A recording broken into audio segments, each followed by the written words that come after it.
তাদের অসংখ্য উপদেষ্টা, যাদের কোনো এই উপদেষ্টা হওয়ার মতো তাদের কোনো অনুপান আমরা খুঁজে পাই না। বিশেষ বিবেচনায় ডক্টর মোহাম্মদ ইউনূস সাহেব বা বিভিন্ন জায়গা থেকে তারা কিন্তু দায়িত্ব নিয়েছেন। আজকে যদি তারা এই জুলাই অভ্যুত্থানের যে সমস্ত ছাত্র নেতৃত্ব যারা উপদেষ্টা ছিলেন, আপনারা দেখেছেন তারা ভালো করেছে। তারা জানে যে কতটা রক্ত তাদের কতটা আত্মত্যাগ তাদেরকে স্বীকার করতে হয়েছে। আমরা এই জন্য মনে করি যে আগামীর যে বাংলাদেশ, এই বাংলাদেশ হতে হবে নবীন এবং প্রবীণের সমন্বয়ে। আমরা বিশ্বাস করি আগামী বাংলাদেশ হবে ভেদাভেদ মুক্ত, হানাহানি মুক্ত, দোষারোপের রাজনীতি মুক্ত। আমরা একটা ঐক্যের বাংলাদেশ চাই। আওয়ামী লীগ এখানে মুক্তিযুদ্ধের পক্ষের শক্তি, মুক্তিযুদ্ধের বিপক্ষের শক্তি, এখানে পাকিস্তানপন্থী, ভারতপন্থী। আমাদের পরিচয় হওয়া উচিত আমরা বাংলাদেশপন্থী।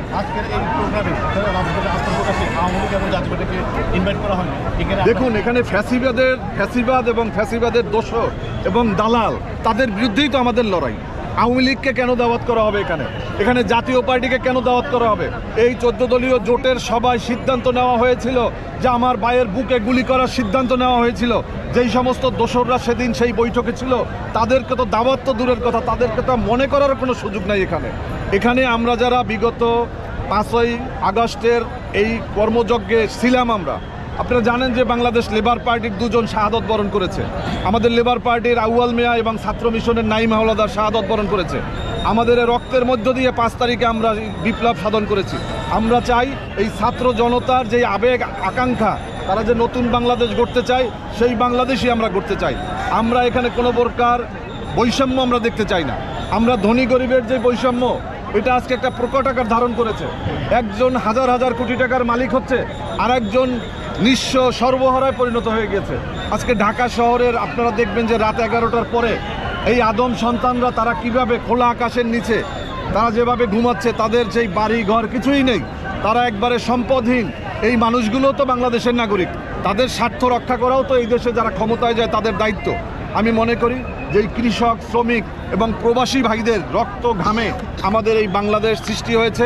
আমাদের এই অবদান 5 তারিখে এদেশের সমস্ত জনগণের, সমস্ত নাগরিকদের, একমাত্র যারা ফ্যাসিবাদের দোসর এবং দালাল তারা ছাড়া আমরা এই বাংলাদেশকে গড়ার জন্য আমরা বিশ্বাস করি যে এই আজকে যে রাজনৈতিক দলটি গঠন হয়েছে, তারাও আমাদেরকে আরেকটি ভ্রাতৃত্বপূর্ণ একটা সম্পর্কের মধ্য দিয়ে আমরা গণতান্ত্রিক আন্দোলনে রাজপথে একত্রে কাজ করব, একসাথে কথা বলবো, একসাথে আমাদের বাংলাদেশ নির্মাণের জন্য আমরা স্বপ্ন বাস্তবায়ন করব। আপনাদের ধন্যবাদ। নতুন রাজনৈতিক দলের যারা, এরা তো মোটামুটি নবীন আর প্রবীণদের মধ্যে কোনো সংঘাত করতে পারে কিনা এদের মধ্যে? দেখুন, বিগত 5 তারিখে আমরা যেই বিপ্লবটি সাধিত করেছি, সেখানে কিন্তু নবীন প্রবীণ আমরা সবাই ছিলাম। সেখানে আজকে যারা বাংলাদেশের অন্যান্য রাজনৈতিক দল রয়েছে, আমরা কিন্তু বলি নাই যে আপনারা ব্যানার নিয়ে আসবেন। ব্যানার নিয়ে আসতে বললে কিন্তু আপনারা বিভিন্ন রাজনৈতিক দলের চেহারা দেখতে পাইতেন। আমরা সেখানে আমাদের ছাত্র নেতৃত্বকে আমরা সামনে রেখেছি। আমাদের উদ্দেশ্য ছিল আমাদের ফ্যাসিবাদ মুক্ত একটা বাংলাদেশ, আমাদের উদ্দেশ্য ছিল একটা বৈষম্যহীন বাংলাদেশ, আমাদের উদ্দেশ্য ছিল আওয়ামী ফ্যাসিবাদ এবং তাদের দোসররা যেন বাংলাদেশের রাজনীতিতে কবর রচনা হয়। এখন আমাদের সর্বশেষ যে দাবিটা আমাদের, এটা যে আওয়ামী লীগের রাজনীতি নিষিদ্ধ করতে হবে। এই জাতীয় পার্টি নামক জাতীয় বেঈমানদেরকে আইনের আওতায় নিতে হবে। তাদেরও রাজনীতি করার কোনো অধিকার নাই। কারণ 14 সালের নির্বাচন, 18 সালের নির্বাচন, 24 সালের নির্বাচনে একমাত্র জাতীয় পার্টি তারা যদি ফ্যাসিবাদের পাশে না দাঁড়াতো, তাহলে কিন্তু এই নির্বাচন তারা করতে পারতো না। আমাদের এত ভাইদের জীবন যেত না। আমাদের আজকে বিপ্লবের জন্য আমাদের সমগ্র ছাত্রজনকে 2000-এর বেশি প্রাণ আমাদের দিতে হতো না। এই জন্য তারা দায়ী। এই জন্য জাতীয় পার্টি এবং আওয়ামী লীগ সহ এই 14 দলীয় জোটের যারা আছে, তাদেরকে আমরা আশা করব যেন কোনো রাষ্ট্রীয় কোনো প্রোগ্রাম এবং আমাদের এই মূলধারার এই যে আন্দোলন, আমাদের এই চেতনার সাথে তারা যেন এসে কোনোভাবে তাদের অবস্থান তৈরি করতে না পারে, এটা আমাদেরকে খেয়াল রাখতে হবে। ধন্যবাদ আপনাদের সবাইকে। আল্লাহ হাফেজ। অনেক রাজনৈতিক ব্যক্তিত্ব আছে যারা এখানে আজকে প্রেজেন্ট থাকার কথা, অনেকেই আসে নাই, কারণটা কি? দেখুন, আমি তো কারো পক্ষে বা কারো বিপক্ষে কথা বলতে পারবো না। যারা এই বিপ্লবকে ধারণ করে, যাদের অবদান রয়েছে, তারা অবশ্যই এসেছেন। এবং বাংলাদেশের রাজনৈতিক দল বলতে আপনি যারা বিগত আন্দোলন সংগ্রামে রাজপথে ছিল, রাজপথে সক্রিয় ছিল, আমি তো দেখেছি তারা সবাই এসেছেন। যারা আসেননি তারা মিস করেছেন। কারণ আগামী দিনে আমরা এই বিগত 5ই আগস্টের এই গণ অভ্যুত্থানের সবাই আমরা এটার আমাদের সবারই শেয়ার রয়েছে। আগামীর যে বাংলাদেশ হবে সেই বাংলাদেশে আমাদের ছাত্রনেতারা তো বলেছেন যে আমরা চাই, আমরা সবাই মিলে আমরা কাজ করতে চাই। সমস্ত রাজনৈতিক দলগুলোকে তারা এই জন্য রেখেছেন এবং আমি দেখলাম যে BNP, Jamaat Islami, labour party, LDP সবাই এসেছেন। বামপন্থী রাজনৈতিক দলগুলোকে আমরা দেখেছি, যার কারণে আমি মনে করি যে এটা একটা জাতীয় ঐক্যের একটা অংশ এবং আমরা সামনের দিকে আমরা এগিয়ে যেতে পারবো ইনশাল্লাহ। সংস্কার না নির্বাচন? দেখুন, আমরা সংস্কার চাই, নির্বাচন চাই। আমরা নির্বাচনও চাই, আমরা সংস্কারও চাই। আমরা নির্বাচনের আগে তো সংস্কার অবশ্যই করতে হবে। রাস্তাঘাটের যে অবস্থা আপনারা দেখছেন না, রাস্তাঘাট বলতে নির্বাচনী রাস্তাঘাটের কথা আমি বলেছি। আমাদের যারা কোটি কোটি টাকার মালিক, কোটিপতিদের যে ক্লাব, এই যে জাতীয় সংসদ, এটা আমরা চাই না। এজন্য যেই সমস্ত আইনের দরকার এইগুলো করতে হবে। একজন এমপি নির্বাচনের জন্য হাজার হাজার কোটি টাকা খরচ করার যেই সংস্কৃতি, এটা থেকে বের হতে হবে। আমাদের সাধারণ যারা ছাত্র, আজকে যারা দেখলেন যেই সমস্ত ছাত্ররা আজকে এই দল ঘোষণা করেছে, তারা তো আগামীতে নির্বাচনে প্রতিদ্বন্দ্বিতা করবে, তারা টাকা পাবে কোথায়? তার মানে আমরা এই জন্য আইনকে এমনভাবে করতে হবে যে জনগণ যেন তার প্রতিনিধিকে, তার বক্তব্য, তার যে উদ্দেশ্য, এগুলোকে গ্রহণ করে তারপর যেন ভোট দেয়। 500 টাকা, 1000 টাকার নোটের বিনিময়ে যেন আগামী দিনের ভোটের রাজনীতি না থাকে, আমরা এটা চাই। আমরা জাতীয় সংসদ নির্বাচন চাই, কারণ হচ্ছে জাতীয় সংকট নিরসনের জন্য জাতীয় সংসদ নির্বাচনের দরকার। এটা লেবার পার্টি চায়, অন্য দল নাও চাইতে পারে, এটা আমাদের অবস্থান। আমরা মনে করি যে এই সংস্কারের পাশাপাশি জাতীয় নির্বাচনের জন্য প্রস্তুতি নেওয়া দরকার। আপনারা দেখেছেন যে অনেক রাজনৈতিক দল 300 আসনের প্রার্থী ঘোষণা করেছে।